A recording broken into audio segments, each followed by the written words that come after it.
특별히 우리가 읽고 있는 이 고린도전서의 상황은 고린도 교회의 문제를 다루고 있습니다. 고린도 교회 초대교회로서 우리가 생각할 때 아무 문제 없었던 것 같지만 상당한 문제가 있었던 교회들입니다. 그 중에 이제 지난주 같은 경우에도 이제 첫 번째 문제를 좀 다루었다면 5장 같은 경우에서는 우리가 오늘 읽지 않았습니다만 5장 같은 데서는 이제 아버지와 아버지의 그 후처와의 음행에 관한 문제 이런 것들이 있었습니다.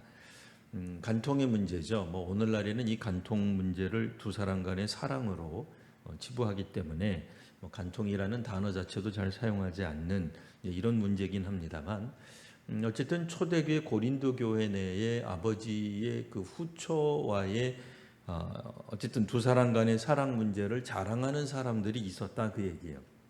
아무래도 젊은 사람 가운데 이런 일이 있었던 것 같고 특별히 부귀 영화를 누리는 사람 중에 이런 사람들이 있었던 것 같습니다. 그러니까 한마디로 요약하면 고린도 교회 내에 세도가 사람이 성도로 있었다.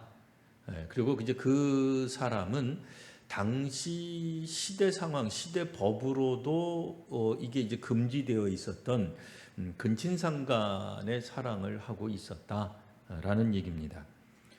우리 아시는 바와 같이 고린도 교회 내에는 크게 네 가지 파가 있었습니다. 바울, 아볼로파, 게바파, 심지어는 그리스도파 이렇게 알려져 있는 사람들이 있었는데 어느 진영에 속해 있는 사람이 도대체 이런 끔찍한 당시 시대 상황으로도 말도 안 되는 이런 간통 혹은 이제 음행 오늘날에는 그냥 두 사람 간의 사랑을 했는지 모르겠지만 중요한 것은 고린도 교회의 각 계파가 주장했던 게 뭐예요? 우리 파가 우리 구역이 훨씬 더 영적으로 강하다.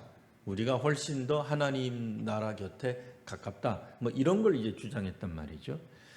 그런 면에서 자기네 신앙 그룹 안에 세도가가 있다라는 것을 굉장히 자랑스럽게 여긴 것 같습니다. 그러다 보니 어느 파에 속해 있든지 간에 이와 같은 근친상간의 문제가 있는데도 문제시하지 않은 거예요. 심하게 우리 같으면 문제시하고 교회로부터 이렇게 권고하고 권면하고 징계를 해야 되는데 그런 일이 하나도 없었다 그 얘기. 오히려 성경에 있는 것처럼 자랑스럽게 여기고 또 나머지 사람들은 그런 부분에 대해서 문제시하지 못했던 것으로 보면 서로 부러워했던지 그랬던 것 같아요. 6장 1절에서 11절에는 이제 고린도 교회가 가지고 있었던 세 번째 문제가 이제 나타나 있습니다. 그게 바로 뭐냐면 성도들 간의 문제를 교회 안에서 해결을 못한 거예요. 성도들이라고 해서 왜 갈등이 없겠어요? 마음에 안 드는 사람이 혹 있을 수 있습니다. 아볼로파와 게바파 사이에 갈등이 있을 수 있죠. 신학적 갈등이 있을 수도 있고 목회자와 교인들 사이에 또 교인들과 교인들 사이에 이쪽 목회자와 저쪽 목회자 사이에 갈등이 있을 수 있는데 이런 성도 간의 문제를 교회 안에서 해결하지 못하고 세상 법정으로 가지고 갔다 그 얘기예요. 당시에는 세상이 교회를 인정하던 시대가 아니었습니다. 성도 간의 고발이 세상 법정에 올라오게 됨으로써 성도들은 그 판사 앞에서 법정 앞에서 서로 간에 고소하고 다투는 일을 만천하에 드러냈던 거죠. 그렇게 함으로써 세상은 그때 당시의 세상, 교회를 인정하지 않았던 세상 법정은 당연히 교회를 경멸하게 될 겁니다. 말로는 교회는 사랑의 공동체라고 하고 그리스도라고 하는 놀라운 신을 중심으로 새롭게 형성된 종교 집단이라고 하는데 과연 그들이 이 땅 위에서 사는 삶은 어떤가? 자기들 간의 갈등의 문제도 해결 못해서 교회 안에 지도자가 없는 거죠. 교회 안에 그들의 어떤 종교적 기준이 없기 때문에 갈등하는 것 아니겠어요? 그들이 정말로 신봉하고 믿을 만한 종교적 가치관이 분명히 있다라고 한다면, 그러니까 공통된 규범이 있다고 한다면 그 규범 아래서 그들이 그들의 시시비비를 가릴 수 있을 텐데 그게 안 되는 거예요. 그러니까 그들 안에 있는 소위 말하는 로마 그리스 사람들이 중요시 여기는 철학적 사고, 지혜도 없는 거죠. 우리가 말하는 구약적 지혜가 아니라 하나님 경외하는 지혜는 아니지만 어쨌든 세상 관점에서 볼 때 지혜도 없는 거죠. 그런데 이 당시 고린도 교회는 자신들의 행동이 도대체 어떻게 비춰질 건가 이런 거는 전혀 고려하지 않고 교회에 미칠 영향 이런 것들은 생각하지 않고 그냥 세상 법정으로 가지고 나왔던 겁니다. 고린도 교회가 가졌던 두 번째 문제 뭐라 그랬어요? 근친상간. 이거는 당시 세상 법정으로 가야 될 문제였어요. 근데 그런 건 안 갖고 가요. 하도 기가 막힌데 오죽하면 바울도 그런 얘기했잖아. 이건 이방인 가운데서도 이런 짓 하는 사람 없다. 네? 너희가 그렇게 경멸한, 그러니까 뭐 이분 고린도 교회 사람들도 이방인이니까 뭐 이방인을 뭐 경멸한 것까지는 아닙니다만 그래도 약간 수준이 낮은, 그러니까 이방신을 섬기는 이제 그런 의미예요. 고린도 교회 성도들 대부분 이방인이었기 때문에 이방인인지 뻔히 알면서 왜 그런 얘기가 있겠어요? 예, 너희는 이방인 가운데 특별히 하나님 백성으로 선택된 어떤 선민 아닌 그냥 일반 이방인들도 그렇게 하지 않는데 이런 거는 세상 법정으로 안 갖고 가요. 그리고 오히려 이방인들 같으면 자기들끼리 뭐 나는 뭐 예를 들어서 소크라테스 학파다, 나는 플라톤 학파다, 뭐 나 아니다 나는 뭐 아리스토 거를 따른다 그러면서 논쟁하면서 그들 나름대로 어떤 해법을 찾아갔다면 이거는 이 사람들은 지혜가 없는 거예요. 자기들끼리 이야기하다가 답이 안 나오는 거예요. 그러니 어떻게 해요? 법정으로 가지고 가는 거죠. 그러니 세상 법정으로 안 갖고 가도 되는 문제는 갖고 가고 갖고 가야 되는 문제는 안 갖고 가는 그런 아주 이상한 모습이 고린도 교회에 있었는데 오늘 본문에서는 이제 고린도 교회의 네 번째 문제, 이 부도덕한 성적인 문제가 이 고린도 교회 내에 있었다라고 하는 겁니다. 이 부도덕한 성적인 문제는 다름 아니라 특별히 만찬과 연관이 있습니다. 성만찬이 아닙니다. 그냥 일반적인 만찬 이런 것들에. 그 당시에는 보편적으로 만찬을 즐길 때 뭐 음식, 술 즐기면서 이들이 성매매를 한 거예요.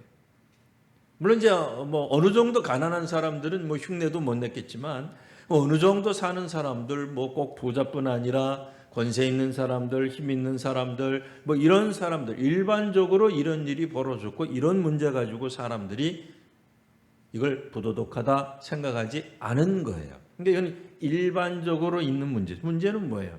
그리스도인이 되었는데도 고린도 지역에서 그리스도인이 되었는데도 여전히 그 옛 습관, 뭐 혹은 그 시대의 풍조를 그대로 따르는 사람들이 있었다라고 하는 얘기입니다. 그러면서 이제 이들이 주장한 내용이 있습니다. 그 내용이 바로 이제 12절에 나오는 겁니다. 우리가 이제 12절 보시면 12절은 마치 한 문장인 것처럼 이렇게 되어 있는데 물론 한 문장이긴 합니다만 이 문장 가운데 모든 것을 다 바울이 먼저 말하고 있는 게 아니에요. 그런데 이제 성경은 이렇게 기록이 되어 있습니다. 모든 것이 내게 가하나 다 유익한 것이 아니요 모든 것이 내게 가하나 내가 무엇이든지 얽매이지 아니하리라. 그러니까 바울이 그냥 첫 문장부터 아니하리라까지 그냥 본인이 다 진술한 것처럼 되어 있지만 사실은 그렇지 않습니다. 당시 그리스도인이면서 이렇게 만찬 때 성매매를 즐겼던, 그러니까 보통 그 시대에 가지고 있었던 성문화를 그대로 답습했던 사람들이 주장하기를 뭐라고 주장했냐면 그들도 안 거예요. 뭘 알아요? 다른 동료 그리스도인들이 아니 뭐 박 집사님 그러면 안 되는 거 아니에요? 김 집사 그러지 마. 당신 그리스도인 됐잖아. 세례 받았잖아. 라고 하는 이야기에 대해서 이분들이 주장하기를 뭐라고 말을 했냐면 모든 것이 내게 가하다. 이렇게 주장한 거예요. 그래서 모든 것이, 그러니까 여러분들은 이렇게 주장합니다. 이런 뜻이에요. 모든 것이 내게 가하다. 나는 무엇이든지 할 수 있습니다. 라고 여러분들이 주장하고 있습니다. 그런 뜻이에요. 모든 걸 할 수 있다는 거예요. 내가 원하는 것은 다 할 수 있다. 나는 무슨 일이든 할 자유가 있다. 이렇게 말을 한 겁니다. 누가 도대체 이런 말을 할까요? 뭐 아무래도 뭐 우리가 조금 전에 이제 5장에서 생각했던 아버지의 그 일종의 이제 첩이죠. 첩과 부도덕한 어떤 그런 관계를 맺었던 사람, 그러니까 조금 더 나이가 젊은 사람이라고 생각한다면 뭐 오늘날에도 우리가 젊은이들은 그 시대의 규범을 뭐라고 생각해요? 뭐 꼭 청소년들이 다 나쁜 거 아닙니다. 청년들이 다 나쁘다는 게 그런 뜻이 아니에요. 젊은 사람들이 주로 갖는 생각 중에 하나가 규범은 속박이다. 소위 말하는 지금 기존의 어떤 그런 기득권이 가지고 있는 어떤 규범들이지 그걸 왜 우리한테 적용하냐? 그건 속박이다, 강제다, 뭐 악법이다, 뭐 이렇게 여기는 경향이 예나 지금이나 있단 말이에요. 오늘은 이제 그걸 조금 더 자연스럽게 이야기를 하고 자유스럽게 얘기하고 예전에는 근데 오늘 성경 보니까 아니에요. 예전에도 그렇게 말하는 사람들이 꽤 있었던 것 같아요. 그러니까 고린도 교회 내에서 그리스도인이 되었는데 그들이 그 시대의 문화, 그 시대의 정신에 따라서 성문화를 그대로 가지고 있으면서 당신 그리스도인인데 이거 이래도 됩니까? 예수 믿으면 그러지 말아야죠 라고 이야기하는 다른 동료 그리스도인들을 향해서 뭐라고 얘기하냐면 나는 모든 걸 할 자유가 있습니다. 그렇게 신학적으로 주장했다 그 얘기예요. 혹은 뭐 영적인 은사를 가진 사람들이 고린도 교회는 꽤 많았잖아요. 이거는 고린도 교회가 가지고 있는 문제의 근본이 뭐예요? 자랑하는 거잖아요. 자기가 받은 은혜를 자랑하는 거잖아요. 영적인 능력을 자랑하는 거잖아요. 영적인 지식을 자랑하는 사람들이기 때문에 뭐 바울이 가르쳐주는 하나님 말씀, 뭐 혹은 뭐 원래 이게 이스라엘부터 나왔는데 예루살렘 교회가 가르쳐주는 것, 그거는 규범이다. 그건 당신들이나 그거를 따르는 거지. 나는 고린도 사람이다. 나는 로마 사람이다. 나는 내가 왜 그걸 따라야 되느냐? 나는 그걸 뛰어넘을 자유를 가지고 있다. 나는 하나님을 다 알고 있다는 거예요. 하나님 깊은 것까지 다 알고 있기 때문에 그런 세상적인 시각들, 그런 걸 가지고 과연 우리를 구속하거나 뭐 우리를 평가할 수 있겠느냐? 안 된다 그 얘기예요. 이렇게 주장하는, 그러니까 내가 모든 것을 할 자유가 있습니다는 것은 이 교인들 중에, 그러니까 고린도 교회 교인들 중에 다른 고린도 교회 교인들에게 주장하는 사람들이 말하는 내용이었다 이 얘기예요. 바울이 답이 이겁니다. 그러니까 그들의 주장의 일부 뭐 긍정해요. 맞아요. 우리는 뭐든지 할 수 있는 자유가 있어요. 하지만 다 유익한 것은 아니다 라고 얘기를 합니다. 그러면서 뭐라고 얘기해요? 사도 바울은 나는 무엇이든지 여러분들처럼 나도 무엇이든지 할 자유가 있지만 나는 그 어떤 것에도 얽매이지 아니하리라 이런 표현을 합니다. 얽매이지 않겠다. 이게 무슨 얘기예요? 무슨 일을 할 수 있는 자유가 있고 뭐 예를 들어서 사랑도 마음껏 할 수 있는 당시 시대 규범을 뛰어넘어서 사랑도 할 수 있습니다. 당신들이 뭐 성매매를 하던 뭐 부도덕한 것을 하던 뭐 그 시대에 옳다고 생각하는 것을 하던 다 할 수 있지만 그런 자유를 나는 꼭 아무 데서나 마음껏 해야 되겠다는 생각에 얽매이지 않을 겁니다. 그건 뭐예요? 자기 자유를 구속시키겠다 그 얘기예요. 나는 내가 쓸 수 있는 그 모든 자유를 마음껏 사용하지 않겠습니다. 그렇게 이제 주장을 하는 겁니다. 그러면서 이제 13절에 나와 있는 표현도 당시 이제 이 성적으로 마음대로 하겠다, 나는 내 마음대로 하겠다 하는 사람들이 주장하는 말이 나옵니다. 음식은 배를 위하여 있고 배는 음식을 위하여 있지 않느냐? 이거 그 사람들이 주장하는 거예요. 뭐예요? 식욕이 잘못된 거냐 그 얘기예요. 배고프면 음식 먹지 않느냐? 음식이라는 게 왜 있느냐? 우리 먹으라고 있는 건 아니냐? 배를 위해 있는 거 아니냐? 그런 것처럼 사람에게는 성욕이라고 하는 게 있는데 그 자연스러운 거 아니냐? 이 시대 사람들이 대부분 만찬을 즐길 때 성매매 하는데 왜 하지 말라는 거냐? 그리스도인들이 뭐 별거냐 말이에요. 이 시대 사람하고 똑같이 살아가는데 이런 제도가 있는데 이런 사람들도 있는데 성매매하는 사람들이 있고 사든지 팔든지 그런 게 다 자연스럽게, 그러니까 그 시대에는 법적으로 하자가 없었던 거예요. 오늘날 뭐 우리처럼 생각하시면 안 돼요. 우리 때보다는 훨씬 더 어떤 측면에서는 굉장히 자유로웠던 그런 시대에 살고 있었던 사람들 얘기입니다.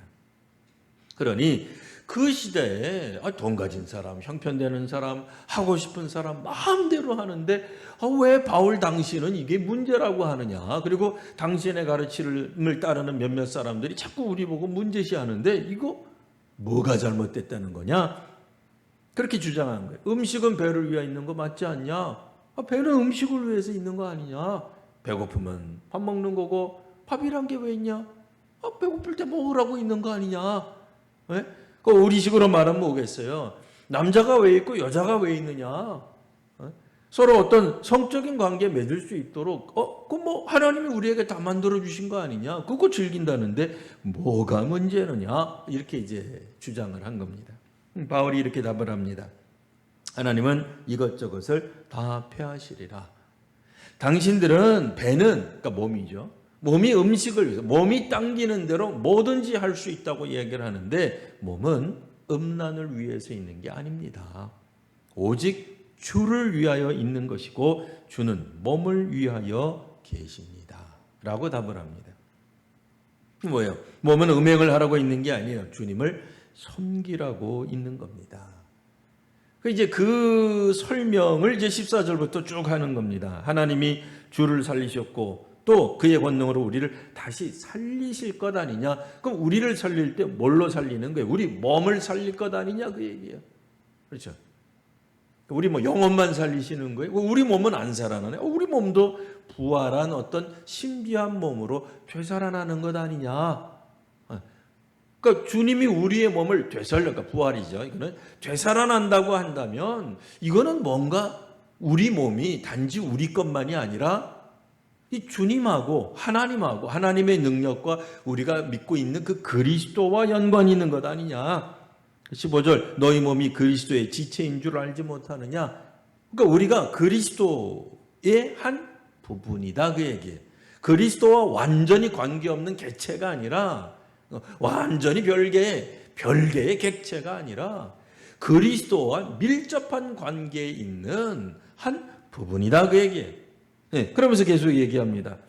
내가 그러면 우리가 그리스도의 지체를 가지고 그리스도의 한 부분인 몸을 가지고 창녀의 몸으로 만들 수 있는 이게 또 무슨 얘기예요? 그거는 뭐예요? 창기와 합하면 창기와 하나 되는 거 아니냐. 이건 이제 창세기에 나와 있는 것처럼 남녀가 부모를 떠나서 둘이 합하면 뭐가 돼요? 한 몸이 된다고 하지 않았느냐. 그런 것처럼 우리가 성매매를 한다고 하면 그럼 성매매하는 사람하고 우리가 똑같아지는 것 아니냐? 우리가 그들과 동일해지는 것 아니겠느냐? 우리는 주와 합하면 영적으로 우리가 그리스도와 한 몸이 되는 건데 왜 그렇게 살아가느냐? 이렇게 얘기를 하고요. 18절에는 결국 다른 죄는 몰라도 음행이라고 하는 것은 결국 자기 몸에 죄를 짓는 것 아니냐. 몸을 가지고 하는 거니까요. 물론 이제 도둑질도 그렇고 남을 때리는 것도 우리 몸을 갖고 하는 거긴 합니다만 여기서 이제 조금 더 강조하기 위해서 기본적으로 음행이라고 하는 것은 자기 몸에 죄를 범하는 거다. 몸하고 관계가 있는 거다. 자, 그러면서 이제 19절 이렇게 얘기를 합니다. 자, 너희 몸은 너희가 하나님께로 받아. 그래서 너희 가운데 계신 성령의 전인 걸 왜 알지 못합니까?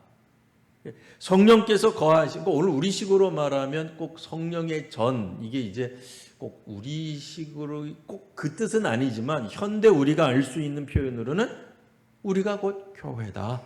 그런 표현을 쓰고 있는 거예요. 너희 몸이 꼭 너희 자신이 곧 교회다. 고린도서에는 이 교회라는 개념이 두 가지가 나옵니다. 첫 번째는 너희 공동체 집단적으로 교회다. 신앙 공동체는 교회다. 이 교회는 뭐냐? 그리스도의 몸이다. 이런 표현이 있어요. 그리고 오늘 본문에서는 이제 두 번째 표현이죠. 교회란 무엇이냐? 성령의 전이란 뭐냐? 옛날 개념으로 이제 성전에 가깝죠. 우리 이 신약 성경의 개념으로는 당시 사람들이 가지고 있는 신전 혹은 성전, 신이 거하는 어떤 곳 그런 개념으로서 성전에 훨씬 더 가까워요. 그런 개념으로서 하나님 백성 공동체도 교회지만 우리 개개인도 교회다라는 뜻이에요. 그런 의미에서 사람이 곧 교회예요. 그런 의미에서 사람의 몸이 곧 교회가 되는 거예요. 이 건물도 오늘 그러니까 옛날에 우리가 예배당 이렇게 불렀는데요. 뭐 어쨌든 오늘날 우리들이 통칭 거의 건물로서의 교회도 교회라고 부르요. 그리고 성경적으로는 이 건물만 교회가 성경에도 나오잖아요. 성전이 곧 교회와 동일한 의미는 아니지만 유사한 의미라는 거예요. 그러니까 성전은 오늘날 이 시대의 교회다. 너무 그렇게 이제 우리가 뭐 건물 쪽으로 이야기할 것까지는 없지만 건물의 의미도 있어요. 아주 없는 건 아니에요. 뭐 어떤 분들은 성경학자들 중에는 건물로서의 의미가 아주 없다 이렇게 주장하는 분도 있는데 글쎄요, 그거는 뭐 좀 두고 봐야 될 문제고 어쨌든 건물로서의 의미도 있고요. 예전에 성경에도 그런 게 없는 게 아니에요. 건물로서의 개념이 있고 또 이와 같이 성령께서 거하시는 전으로서의 우리 개개인도 있어요. 하나님은 우리 개인에게 머무실 수도 있고 뭐 때로는 장소나 건물에도 임하시는 거예요. 그러니까 건물에 임해도 한글 거룩하다고 얘기해요. 사람에게 임하면 성도, 건물에 임하면 성전. 왜? 뭐 성소 개념도 있잖아요. 하나님은 심지어는 천막, 이동령 구약 성경에는 이동령 천막에도 거하셨단 말이에요. 그 성막 이렇게 불렀잖아요. 그런 의미에서 하나님이 임하시는, 하나님이 역사하시는, 하나님을 만날 수 있는, 하나님과 관계 있는 그런 곳이 거룩한 곳이 되는 겁니다. 근데 이제 오늘날에는 좀 개념이 조금씩 다르긴 합니다만 어쨌든 오늘 우리식으로 표현하면 교회라는 개념을 지금 사용하고 있는 거예요. 그런 의미에서 너희는 너희 자신의 것이 아니다. 이런 표현을 씁니다. 좀 이상한 표현이죠. 너희는 너희 자신의 것이 아니라니 이게 무슨 말이냐. 사실 그 군인은 국가를 위해서 자기의 몸을 사용합니다. 당연히 그렇죠. 법조인이라면 바른 법을 실천하기 위해서, 의료인이라면 환자의 건강을 위해서, 그러니까 자기 몸을 자기 것이라고만 생각하지 않아요. 의료인들은 환자를 위해 자신들이 존재한다는 생각을 해요. 당연하죠. 정치인들은 국민을 위해 있잖아요. 당연한 거예요. 교사들은 다음 세대를 위해 자신이 존재한다고 생각해요. 그럼 교사가 자기 몸은 자기 몸이 아니라 남의 것이다. 그런 뜻이 아니에요. 내 거예요. 교사의 몸도 자기 거고 정치인도 자기 거고 군인도 자기 거예요. 그러나 군인은 필요하다 그러면 국가를 위해 때로는 자기 목숨도 버린다. 그 얘기. 맞죠? 당연하죠. 경찰은 안 그래요? 자기가 하는 단순한 직업 때문에 그래요? 물론 직업일 수도 있어요. 그러나 자기가 하는 일, 그러니까 우리가 다시 다른 말로 표현하면 뭐예요?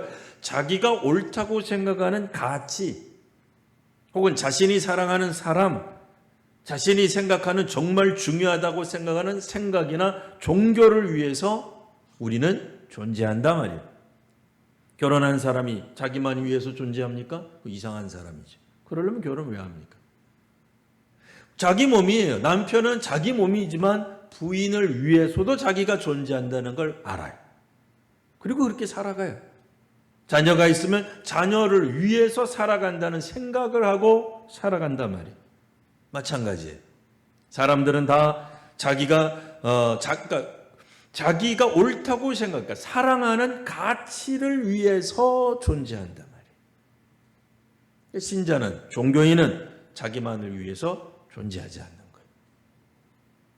신자는, 그리스도인은 자기 몸의 주인이 하나님이라고 생각하는 사람입니다. 아까도 말했지만 내 몸이에요. 이거 내 거예요. 남의 거 아니에요. 남이 뭐 어떻게 할 수 있는 게 아니에요. 이거는 내가 결정하고 내가 선택하고 내가 관리해야 될 내 몸이지만 신앙적 가치를 위해 사용한다는 생각을 하는 거죠. 우리에게는 그 생각이 믿음이죠. 그런 의미에서 신앙적 가치란 결국 뭐예요? 우리가 신앙적으로 제일 가치 있다고 생각하는 분 하나님이죠. 신앙의 최고의 가치는 하나님이잖아요. 뭐 하나님 외에 더 이상의 가치가 어디 있어요? 우리가 하나님을 믿는 거지 예배당을 믿는 거 아니잖아요. 뭐 선포하는 목사를 믿는 거 아니잖아요. 뭐 기도 잘하시는 장로님을 믿는 거 아니잖아요. 성경 해석 잘하는 신학자를 믿는 게 아니잖아요. 기독교 신앙의 최고의 가치는 하나님이란 말이에요. 이 세상에서 제일 큰 교회를 최고의 가치로 여기세요? 물론 우리가 선교해야 돼요. 전도해야 돼요. 아이들 많이 가르쳐야 돼요. 복음도 증거해야 되고 친교도 잘해야 되고 다 잘해야 돼요. 그러나 그걸로 우리가 존재하는 게 아니잖아요. 우리가 목숨을 바치는, 우리가 신앙에 있어서 최고의, 그러니까 종교를 갖는, 우리가 신앙하는 최고의 가치를 어디에 둬요? 하나님께 둔단 말이에요. 그래서 뭐라고 생각해요? 신자의 몸, 우리가 이 신체일 수도 있지만 신자가 갖고 있는 생각, 신자가 갖고 있는 모든 어떤 가치관의 주인을, 최고봉을 하나님이라고 여기는 거예요. 그래서 오늘 성경에 뭐라고 했어요? 너희는 너희 자신의 것이 아니다. 누구 거라는 거예요? 하나님 거라는 거예요. 그리스도의 것이라는 거예요. 물론 안 믿는 사람들에게는 이거 뭐 100번 설명해봐야 소용없는 얘기죠. 신앙적으로 가치 기준이 달라진 사람, 변화된 사람에게만 의미 있는 얘기예요. 누구겠어요, 여기서는? 1차적으로는 고린도 교회 교인들이죠. 고린도 교회 교인들이 여전히 그리스도를 믿고 나는 하나님의 백성, 새로운 백성 공동체가 되었다. 히브리 공동체가 아니라 유대인들만 하나님 선택한 것이 아니라 우리 같은 이방인들 하나님 선택하셨다. 다 받아들인 거예요. 근데 다 받아들이고 나서는 뭘 생각한 거예요? 그 시대 사람들이 가지고 있는 보편적인 성문화, 그냥 그대로 따라가는 거예요. 사도 바울이 그건 아니다 그 얘기예요. 아무리 당시에 사람들이 그 시대에 통용되는 그런 사랑이 있다 하더라도 그 시대를 뛰어넘는 우리는 사랑을 해야 되는데 그게 뭐예요? 하나님에 대한 사랑. 뭐겠어요? 관계적 사랑이라고 말할 수 있습니다. 사실 그리스도인이 된다는 것, 그리스도인으로 살아간다는 것은 그리스도와 관계를 맺는 것을 의미합니다. 하나님 나라 백성 공동체인 교회로 살아간다는 건 뭐예요? 우리가 하나님 나라 가치관을 가지고, 오늘 우리들이 쓰는 표현으로 말하면 뭐예요? 사회적 관계를 맺고 살아가는 걸 말하는 거죠. 혼자만 믿는 게 아니에요. 오늘날에도 관계를 벗어난 자유는 허용하지 않습니다. 지 마음대로 하겠다는데, 근데 관계가 누가 있어요? 상대방이 있어요. 사회적 관계가 있는데 그거 다 무시하고 나 혼자서만의 나는 자유를 만끽하고, 아니, 자기 혼자서 자기 혼자 있는 공간에서 하는 거예요. 뭐라 그러는데, 그래도 우리가 막 뭐라 그러잖아요. 지 혼자 막 쿵쿵 뛰면 밑에서 뭐라 그러잖아요. 뛰지 마세요. 우리 내일 출근해야 돼요. 우리 집은 애가 있어요. 우리 집은 아픈 사람이 있어요. 뭐라 그러잖아요. 자기 공간에서 뛴다 하더라도 정말 아주 정말 개인만 누리는 것이 아니면 다 우리는 사회적 관계 속에서 살아가요. 뭐 하지 마라 그래. 오늘날에도 이 시대에도 사회적 관계를 무시한 개인적인 무한한 자유는 없다 그 얘기예요. 그리스도인도 마찬가지예요. 내가 그리스도를 내가 개인적으로 믿으니 내 마음대로 믿겠다, 내 방식대로 믿겠다, 안 돼요. 그리스도인은 혼자 아니에요. 우리는 하나님 나라 백성 공동체로 살아가도록 되어 있어요. 아까 조금 전에 분명히 제가 개인이 성전이다, 개인이 교회다 이렇게 말했지만 개인적 측면도 있어요. 하지만 공동체적인 측면, 오늘날 우리 표현으로는 사회적 측면이 있는 거예요. 교회가 있는 거예요. 우리는 하나님 나라의 규범을 따라가는 사람들이다 말이에요. 그래서 하나님 나라의 규범 뭐예요? 하나님 말씀이죠. 현재로서는 우리가 아직 저 하늘나라를 간 건 아니기 때문에 이 땅에서 우리들이 알 수 있는 하나님 나라 백성 공동체로서의 규범 뭐예요? 성경이에요. 다른 게 있는 게 아니에요. 성경. 그 성경이 오늘 우리들에게 새로운 규범이 되는 거예요. 왜? 우리는 사회적 관계로 들어갔기 때문에. 언제 들어갔냐? 하나님 나라의 백성이 되었잖아요. 그러니까 하나님 나라 백성이 뭐예요? 하나님이 왕이신 나라가 들어간 거예요. 우리 다른 동료 그리스도인이 있는 거예요. 다른 백성 그리스도인들이 있는 거예요. 나만 있는 게 아니에요. 네? 다른 그리스도인들이 다 같이 공통적으로 따르는 규범인 말씀이 있다 그 얘기예요. 근데 자기 혼자서 나는 모든 걸 초월할 수 있습니다. 나는 내 식대로 살 거예요. 나는 하나님한테 뭐 이렇게 직접 직통 계시로 받은 게 있답니다. 안 되는 얘기예요. 뭐 혼자서 있을 때 뭐 우리가 무인도 있을 때 뭐라 그러겠어요? 그거 아니잖아요. 기본적으로 그리스도인들은 이 땅에서 사회적 관계를 맺고 또 이 땅 안에서조차도 교회라고 하는 그리스도인 공동체 안에서 살아간다라고 하는 겁니다. 오늘 우리들에게 있어서 그리스도인으로 살아간다면 이 시대의 규범이 아니라 하나님 나라의 새로운 가치관, 새로운 규범이 우리들에게 당연히 적용되는 겁니다. 이 이야기를 사도 바울이 이제 고린도 교회 교인들에게 말하고 있는 것입니다. 오늘날도 때로는 우리가 이와 같이 정말 그 절대적 가치이신 하나님이 아닌 다른 어떤 상대적 가치를 너무 따르는 경향들이 있어요. 이 시대에서 생각하는 그 어떤 것들, 뭐 부귀 영화든 뭐 혹은 우리들이 생각하는 최고의 어떤 그런 좋은 것들이라고 생각하는 것이 사람들마다 가치 기준이 다 달라요. 근데 그런 거 가지고 우리가 사실 다툴 필요도 없고 뭐 할 필요가 없어요. 하나님이 기뻐하시는 거는 뭐냐? 결국 우리 몸으로 하나님께 영광을 돌리는 것. 우리의 일상에서 우리의 몸이, 우리 자신이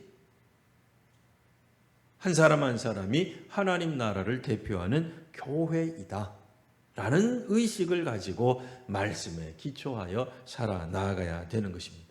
그런 의미에서 우리가 하나님의 말씀에 대해 정말 바르게 해석할 줄 알아야 됩니다. 바르게 읽을 줄 알아야 됩니다. 우리식으로 마음대로 읽어서 뭐 예를 들어서 요한복음에 있는 것처럼 진리가 너희를 자유케 하리라. 그래, 나는 진리를 깨달았다. 하나님이 그리스도를 보내서 그리스도를 믿으면, 예수를 믿으면 누구나 구원받는다는 이 진리를 알았다. 자유케 되었다. 이런 거 주장하면 안 된단 말이에요. 함부로. 아니, 이게 말은 맞는데 그 자유를 엉뚱하게 해석을 해가지고 자기 마음대로 하는 방종과 자유를 동일시해버린다든지, 이거 곤란한 얘기죠. 그 시대 교회가 가지고 있는 어떤 규범들을 마구마구 뛰어넘을 수 있다. 그것도 곤란한 거죠. 안 될 얘기입니다. 물론 그 시대의 교회가 가지고 있는 규범들이 때로는 연약할 수도 있습니다. 하지만 기본적으로 우리가 하나님의 말씀을 정말 그런 의미에서 정말 진지하게 상고하고 잘 읽어야 됩니다. 하나님의 말씀으로 다시 한번 새롭게 되고 우리의 가치관을 정립하게 되는 또 귀한 또 하루가 되시기를 바랍니다. 기도하겠습니다. 거룩하신 주님, 오늘도 하나님의 말씀으로 살아가는 귀한 주의 백성들이 모였습니다. 저희들을 다시 한번 새롭게 하여 주시옵소서. 하나님의 말씀으로, 사도들의 가르침으로 다시 한번 저희들의 새로운 가치관을 정립하게 하시며 오늘 우리가 하나님의 말씀에 따라 살아가는 오늘 이 시대의 한국교회와 저희들 모두가 되게 하여 주옵소서. 거룩하신 우리 구주 예수님 이름으로 기도드리옵나이다. 아멘.